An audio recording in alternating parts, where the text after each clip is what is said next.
ఈరోజు వీడియో వచ్చేసి మేమందరం పిక్నిక్ వెళ్ళామండి. మీకు అది షేర్ చేద్దాం అనుకుంటున్నాను. మా హస్బెండ్ చాలా బ్యూటిఫుల్ స్పాట్కి అయితే తీసుకెళ్లారు. పిల్లలు ఎంత బాగా ఎంజాయ్ చేశారో. కానీ చివరిలో మేము తీసుకెళ్లిన బస్సు నీళ్ళల్లో ఇరుక్కుపోయిందండి. అది వీడియో చూసేసేయండి.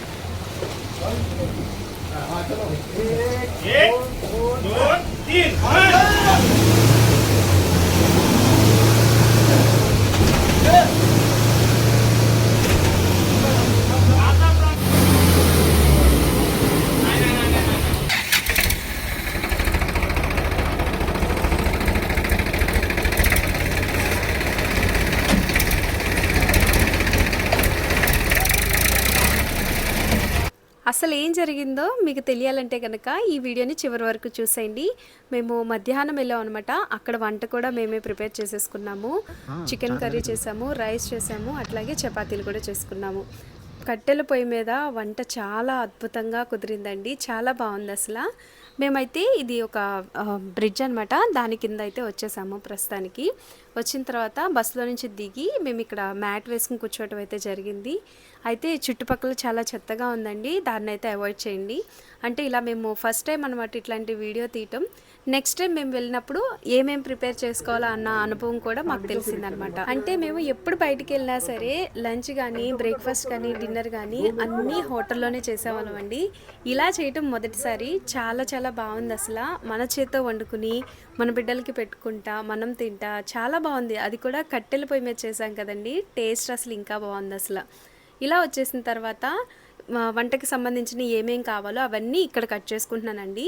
పొయ్యి అనేది వేరే చోట అయితే పెట్టేశాము. ఇక్కడ కూడా పెట్టచ్చు, పిల్లలు ఇక్కడే కూర్చుని ఇక్కడే వంట అంటే కొంచెం డిస్టర్బెన్స్గా ఉంటుందని చెప్పి ఇక్కడ కటింగ్ అంతా స్టార్ట్ చేసాము.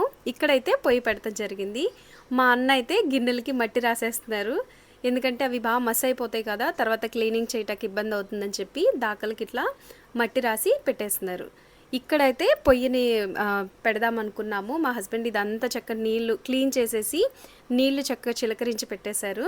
ఒకసారి సీనరీ చూసేయండి ఎంత బాగుందో అసలు.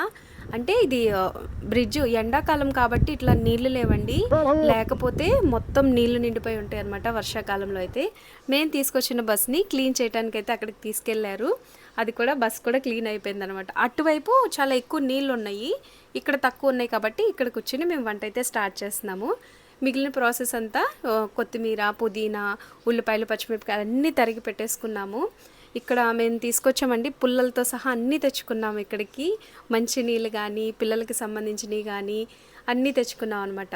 ఇప్పుడైతే ఇది చిన్న పాయలాగా వచ్చిందండి ఇటు నీళ్ళు. ఇటు అంటే ఎక్కడ నిలబడతలేదు అసలు, నీళ్ళు అన్నీ వెళ్ళిపోతానే ఉన్నాయి అనమాట. నది నీళ్ళు ఎలా పారుతూ ఉంటాయో అట్లా నీళ్ళు ఎక్కువ వెళ్ళిపోతూ ఉన్నాయి అనమాట. ఒక చోటే నుంచున్న నీళ్ళతో అయితే కడిగామని అనుకోబాకండి చికెన్ని. ఆ నీళ్ళు వెళ్ళిపోతున్నాయి. నీళ్ళు కూడా చాలా క్లీన్గా ఉన్నాయి అనమాట. నేను కొంచెం సేపట్లో ఆ వీడియో కూడా వస్తుంది, మీకు చూద్దరు కానీ. అయితే ఇట్లా చికెన్ కూడా మంచిగా క్లీన్ చేసి పెట్టుకున్నాను. తీసుకొచ్చిన అన్నిటినీ కూడా మేము ఆ నీళ్ళతో కడిగిన తర్వాత ఈ బిస్లరీ వాటర్తో కూడా కొంచెం కడిగేసిన తర్వాత అన్నీ క్లీన్ చేసేసుకుని పక్కన పెట్టేసుకున్నాము. ఇప్పుడైతే ఇక వంట విషయానికి వచ్చేస్తే దీనిలోకి మసాలాను కూడా ప్రిపేర్ చేసుకోవాలి కదండి. ఇప్పుడు మసాలా వచ్చేసి నేను అల్లం వచ్చేసి 9 ఇంచుల దాకా అల్లం తీసుకున్నాను, 20 వరకు వెల్లుల్లి రెబ్బలు తీసుకున్నాను, 4 పచ్చిమిర్చి తీసుకున్నాను. కొద్దిగా కొత్తిమీరను కూడా వేసేసి మంచిగా రుబ్బుకోవాలన్నమాట. మెత్తటి పేస్ట్ కాకుండా కొంచెం కోర్సుగా ఉండేటట్టు చూసుకోండి. అంటే 2 కేజీల చికెన్కి ఇంత సరిపోతుంది. బయట వంట చేసినప్పుడు మనకి పెరుగు కానీ, గ్రేవీకి సంబంధించినవి అన్నీ మనకి దొరకటం తక్కువ అయిపోతుంది కాబట్టి మనం వేసే మసాలాని కొంచెం క్వాంటిటీని పెంచుకుని వేసుకోవాలి. అప్పుడు గ్రేవీ అనేది మంచిగా వస్తుంది, ఎంతమంది తిన్నా సరిపోతుంది అనమాట. ఇక్కడ పుల్లల పొయ్యి పెట్టేశామండి. ఇక్కడ కూడా ఒక చేప వేసేసాము. చూసారు కదా, ఈ చుట్టుపక్కలంతా మా హస్బెండ్ క్లీన్ చేసేసారు, నీళ్ళను కూడా కొట్టారనమాట. ఇప్పుడు ఇంచుమించు టైము 12 అవుతుందండి. ఇప్పుడు స్టార్ట్ చేస్తున్నాం మేము. రావటం కూడా కొంచెం లేట్ అయిపోయింది అనమాట. ఇప్పుడు కూరను వండేసుకుందాము. దీనిలోకి కొద్దిగా నూనెను వేసుకుని 50 గ్రామ్స్ వరకు పడుతుంది. దీనిలో దాల్చిన చెక్క, కొంచెం బిర్యానీ ఆకు, కొంచెం షాజీరా అన్నీ వేసేసిన తర్వాత ఈ ఆయిల్లో వేయించుకోవాలి. ఇప్పుడు ఇందులోకి కట్ చేసి పెట్టుకున్న ఉల్లిపాయలను కూడా వేసుకుని కొద్దిగా పచ్చిమిర్చి అట్లాగే కొంచెం కరివేపాకును కూడా వేసుకుని వేయించుకుంటూ ఉండాలి. అసలు పుల్లలు అయితే మండట్లేదండి, అవి పచ్చిగా ఉన్నాయి చాలా. తర్వాత మేము ఇంతకుముందు కూర్చున్న చోట ఎండిన పుల్లలు ఉండాలి, అవి తీసుకొచ్చి మా హస్బెండ్ పెట్టారు. అప్పుడు కూర ఉడుకుదనం అనేది వచ్చిందండి. లేకపోతే అసలు ఉడకటానికి చాలా టైం పట్టేసింది.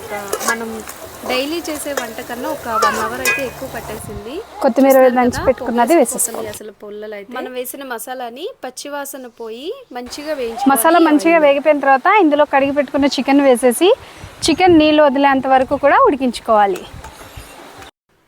చికెన్లో నుంచి నీళ్లు వచ్చి అవి ఇంకిపోయేంత వరకు, అంటే నూనె పైకి తేలుతుంది, అప్పటి వరకు కూడా మనం చికెన్ని వేయించుకుంటూ ఉండాలి. లేదంటే నీచు వాసన అనేది వస్తుంది.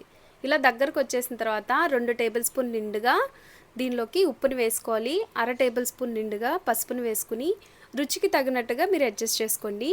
4 టేబుల్ స్పూన్ల దాకా కారం వేసుకోవాలి. ఈలోగా ఇందులోకి చిన్న మసాలా ముద్దను ప్రిపేర్ చేసుకుందాము. రోల్ని మంచిగా క్లీన్ చేసేసిన తర్వాత ఇందులోకి, అంటే ఇక్కడ మళ్ళీ ఇక్కడికే వచ్చేసామండి. అక్కడైతే తడిదనం ఏమీ చేయట్లేదు, ఇక్కడ ఆల్రెడీ తడి ఉంది కాబట్టి ఇక్కడే మొత్తం క్లీనింగ్ అన్ని కటింగ్ అన్నీ ఇక్కడే చేసుకున్నాం అనమాట. అయితే ఈలోగా మా చెల్లి అయితే అక్కడ చపాతీ కోసం పిండి తడిపి పెడుతుంది. బండి కూడా బస్సు చక్కగా క్లీన్ అయిపోయి వచ్చేసి ఇక్కడ పెట్టేశారండి. నార్మల్గా అసలు అది బయట ఉండాల్సింది, ఇక్కడ లోపలికి పెట్టేశారు, కొంచెం నీడగా ఉందని చెప్పి. ఇప్పుడైతే మసాలా పేస్ట్ని సిద్ధం చేసుకుందాము. ముందుగా 2 టేబుల్ స్పూన్ నిండుగా ధనియాలను తీసుకోవాలి. 1 టేబుల్ స్పూన్ దాకా జీలకర్ర, 2 యాలకులు, కొద్దిగా 7 నుంచి 8 లవంగ మొగ్గలు తీసుకోవాలి. ఇంకా కొంచెం గసగసాలు కూడా తీసుకోవాలి. దీనిలోకి వచ్చేసి ఇంతేనండి. కొబ్బరి కావాలంటే అవైలబుల్గా ఉంటే అది కూడా వేసుకోవచ్చు అనమాట. వీటన్నిటిని కొంచెం నీళ్ళను పోసుకుని మెత్తటి పేస్ట్ లాగా చేసుకుని పెట్టుకోవాలి. ఈ మిశ్రమం ఏంటంటే మనం వేయించుకుని చేస్తే కనుక మనం తర్వాత వేయచ్చండి. దాల్చిన చెట్టు కూడా వేసాను. ఇక్కడ కనిపిస్తున్న ఇంగ్రీడియంట్స్ అన్నీ వేసుకుని కొద్దిగా నీళ్ళని పోసుకుని తడుపుకుంటూ ఇట్లా మసాలా ముద్దను ప్రిపేర్ చేసుకోవాలి. ఇది తడి మసాలా కాబట్టి కారం వేసిన వెంటనే వేయండి. ఒకవేళ మనం వేయించి చేసుకుంటే కనుక పొడి మసాలా చేసుకుని లాస్ట్లో వేసుకున్నా సరిపోతుంది. ఇంతేనండి, ఎటువంటి మసాలాలు లేదు, కానీ గ్రేవీ చక్కగా వచ్చింది. టేస్ట్ అయితే చాలా అద్భుతంగా ఉంది. ఎంతైనా కట్టెల పొయ్యి మీద చేసిన వంట చాలా బాగుంటుందండి. ఇప్పుడు ఈ మసాలా పేస్ట్ని వేసేసి బాగా మిక్స్ చేసుకోవాలి. కారం, ఉప్పు వేసిన వెంటనే మసాలా కూడా మంచిగా చికెన్కి పట్టుతుందనమాట. ఈ మసాలా వేసిన తర్వాత ఇందులోకి 2 పండు టమాటోలను వేసుకోవాలి. గ్రేవీ కోసం వేసాను, కూర బాగుంటుందండి.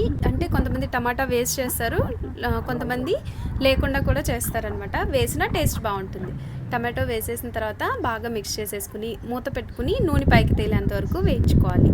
ఒకవేళ ఇట్లాగే కొంచెం డ్రైగా కావాలి అనుకుంటే కనుక నీళ్ళను పోయకుండా 2 నిమిషాలు అలాగే మగ్గించుకుంటూ ఉంటే కూర రెడీ అయిపోతుందండి. కొంచెం ఎక్కువ క్వాంటిటీ, ఎక్కువ మందికి కావాలి అనుకుంటే కనుక 1 గ్లాస్ వరకు నీళ్ళను పోసుకుని పులుసుగా కొంచెం చేసుకోవాలి. అంటే ఎక్కువ పులుసు కాదు, గ్రేవీగా. ఇలా ఒకసారి 1 గ్లాస్ వరకు నీళ్లు పోసేసి మిక్స్ చేసుకుని మూత పెట్టేసుకోండి. ఆల్మోస్ట్ చికెన్ అనేది కుక్ అయిపోయింది ఇక్కడే. ఇప్పుడు ఈ స్టేజ్లో వచ్చేసి నేను 2 బంగాళదుంప ముక్కల్ని వేసుకుంటున్నాను. ఈ బంగాళదుంప ఫ్లేవర్ చాలా బాగుంటుందండి చికెన్లోకి. అంటే మొత్తం ఆ మసాలా పేస్ట్ అంతా బంగాళదుంప ముక్కలు పట్టుకుని ఫ్లేవర్ బాగుంటుంది. అంటే కూర కూడా కొంచెం ఒదుగుదల అనేది ఉంటుందన్నమాట, కొంచెం ఒదిగిస్తుంది అనమాట. ఇప్పుడు బాగా మిక్స్ చేసేసి మూత పెట్టుకుని ఇంకా 2 సెకండ్ల పాటు నుప్పుల మీద కొంచెం మగ్గిందంటే చికెన్ కూర రెడీ అయిపోయింది. లాస్ట్లో కొద్దిగా ఎక్కువగా కొత్తిమీరను వేసేసుకుని బంద్ చేసేసుకోవటమేనండి. ఇప్పుడైతే చికెన్ కూర రెడీ అయిపోయింది కదా, దీని వెంటనే మేమైతే చపాతీలను ప్రిపేర్ చేసాము. ఆ వీడియో కూడా చూసేద్దాము. చపాతీలు ముందుగానే తడిపి పెట్టేసుకున్నాం కదండి గోధుమ పిండిని. ఇప్పుడు రౌండ్ బాల్స్ లాగా మా చెల్లి అయితే చేస్తుంది. ఇప్పుడు కొంచెం సేపు నానితే చపాతీలు అనేవి చాలా మెత్తగా వస్తాయి అన్నమాట. అంటే కూర సగం నుంచి మేము పిండి తడిపి పెట్టేసాము, ఈలోపు చాలా సాఫ్ట్ అయిపోయింది. ఇప్పుడు చపాతీలోని ఒక రౌండ్ బాల్ తీసుకుని గోధుమ పిండిది, దానికి కొంచెం నూనెని అప్లై చేసి దాన్ని మళ్ళీ క్లోజ్ చేసేసి ఇట్లా చేసుకోవాలన్నమాట. రౌండ్గా చూసారు ఎంత చక్కగా వచ్చిందో, పల్చగా వచ్చింది. మళ్ళీ మనం నూనె వేయనే అవసరం లేదండి, దానిలో కొంచెం నూనె అప్లై చేస్తే సరిపోతుంది. చూడండి, ఆ రౌండ్ బాల్లో మధ్యలో కొంచెం నూనెని అప్లై చేసుకుని పొడిపిండి సహాయంతో మంచిగా రౌండ్గా ఒత్తుకుని పెట్టుకోవాలి. మధ్యలో కొంచెం ఆయిల్ వేసాం కాబట్టి మరలా మనం ఫ్రై చేసేటప్పుడు ఎటువంటి ఆయిల్ వేయనవసరం లేదు. అయినా మెత్తగా చాలా సాఫ్ట్గా దూదిలాగా వచ్చినాయి చపాతీలు కూడా. చూసారు కదా, ఇప్పుడు తవ్వ పైన పెట్టేసాం కదా, ఈ టైంలో మండుతుందండి. కూర వండే టైంలో అయితే పొయ్యి అసలు మండలేదు. ఇప్పుడు ఉడుకుదనం అనేది బాగుంటుంది. ఇప్పుడు తవ్వ మీద చపాతీ వేసిన తర్వాత అటు ఇటు టర్న్ చేసేసి ఒక కచ్చిప్ సహాయంతో మంచిగా చుట్టుపక్కల ఒత్తుకుంటే ఆ కార్నర్లో కూడా మంచిగా వేగుతుంది. అసలు పచ్చిదనం అనేది కనిపించదు. ఇలా చపాతీలన్నీ ఒకదాని తర్వాత ఒకటి ప్రిపేర్ చేసేసుకున్నామండి. అంటే తవ వేడైన కొద్దీ చపాతీలు చాలా తొందరగా ఉడికిపోయినాయి అనమాట. ఆల్మోస్ట్ చికెన్ కర్రీ అయిపోయింది, చపాతీలు కూడా అయిపోయినాయి. ఇంకా లాస్ట్లో రైస్ ఉండిపోయింది. పిల్లలు ఆకలిగా ఉందన్నారని చెప్పి నేను గబగబా చపాతీ చేశాను. వాళ్ళు ఉత్తి చపాతీ కూడా తినేసారు. వాటర్లో ఆడుతున్నప్పుడు ఆకలి అనేది ఎక్కువ ఉంటుంది అనమాట. పిల్లలు నీళ్ళలో ఆడుతున్నారు కదా, అందుకనే చపాతీ చేశాను. ఇప్పుడైతే రైస్ పెట్టేస్తున్నాను. కొద్దిగా నూనెను వేసుకోవాలి, ఎక్కువ వేయబాకండి, ఎందుకంటే లాస్ట్లో నెయ్యిని కూడా వేసుకుంటాను కాబట్టి. దీనిలో ఒక గుప్పెడు వరకు షాజీరా, అంటే ఒక పెద్ద టేబుల్ స్పూన్ అంతా షాజీరా, నార్మల్ జీలకర్రను కూడా వేసుకుని కొద్దిగా బిర్యానీ ఆకును కూడా వేసుకోవాలి. కొంచెం సేపు వేయించుకోవాలన్నమాట. క్రిస్పీగా కొంచెం అవుతుంది అనగా ఇందులోకి ముందుగా కడిగి నానబెట్టిన కేజీ-పావు వరకు ఉంటాయి రైసు. అంటే అందాజాగా వేసేసాను, అక్కడ కొలతలు కూడా ఏముంటాయండి. వేసేసి ఈ ఆయిల్లో కొంచెం వేయించుకోవాలన్నమాట. బియ్యం అనేది కొంచెం వేయించిన తర్వాత ఇందులోకి రుచికి తగినంత, ఆల్రెడీ మనం చికెన్లో వేసాం కాబట్టి తగినంత చూసి యాడ్ చేసుకోవాలి.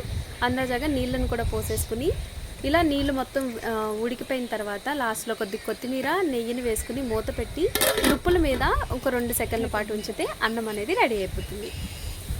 ఈ జీరా రైస్ యొక్క వీడియో కావాలంటే కనుక మన వీడియోలోనే ఉందండి, కింద మన ఛానల్. ఇప్పుడైతే ఫుడ్ ని ఎంజాయ్ చేసేస్తున్నాం. చాలా ఆకలిగా ఉంది, అసలు వండుతున్నప్పుడే చాలా ముక్కలు తినేసాము.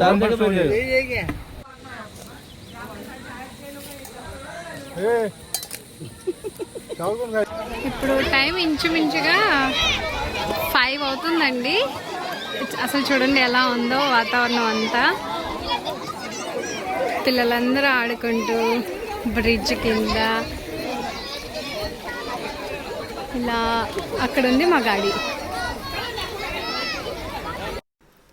భోజనం చేసిన తర్వాత మేమందరం కాసేపు ఆ బ్రిడ్జ్ చుట్టూ తిరిగాము, వాటర్లో కొంచెం సేపు ఆడుకున్నాము.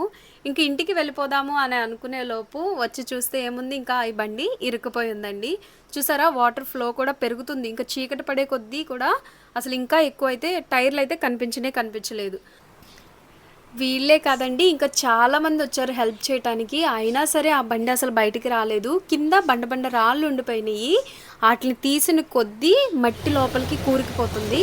అంటే చెట్లు అడ్డుపడిపోయాయండి. ఏదన్నా దుంగ ఉంటుంది చూడండి, ఆ దుంగ లోపల ముందు టైర్ అనేది ఇరుక్కుపోయింది. వెనకాల టైర్ చాలా ఫ్రీగానే రన్ అవుతుంది, కానీ అది ఇరుక్కుపోయింది అనమాట. అసలు కదలతలేదు. చీకటి పడే వరకు కూడా చాలా ప్రయత్నాలు చేశారండి. ఆ టైర్కి కర్రలు చుట్టి తాడుతో దాని బేస్ ద్వారా వెనక్కొచ్చిద్దేమోనని కూడా ట్రై చేశారు. ఎన్ని విధాలుగా ట్రై చేసినా అవ్వలేదు అసలు.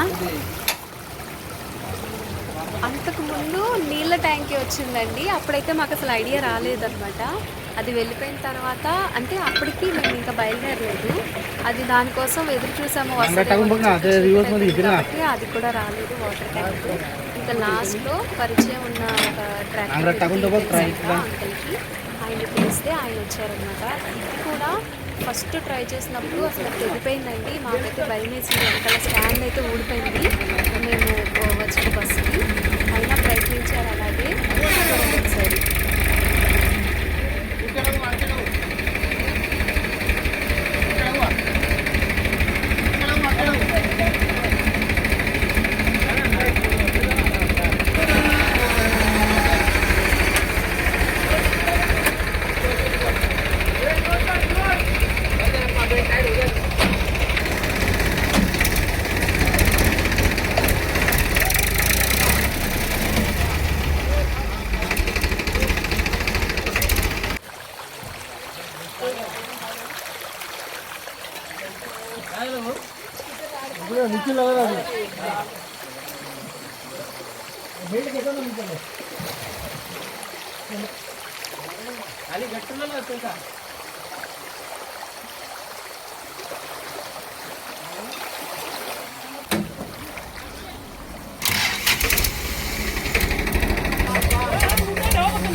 చూస్తారు కదా చీకటి పడే కొద్దీ కూడా నీళ్ళ ప్రవాహం ఎంత ఎక్కువైపోయిందో.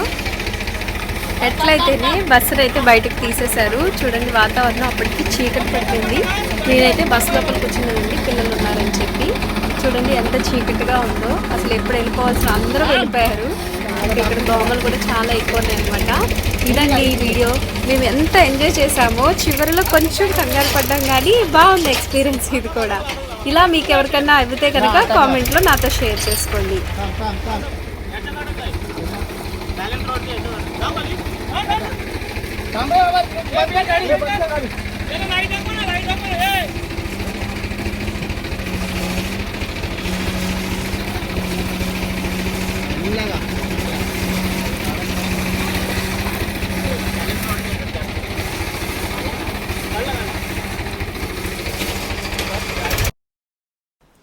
ఫైనల్లీ మేమైతే ఇంటికైతే వెళ్ళిపోతున్నామండి. ఈ వీడియో ఇక్కడ వరకేనండి.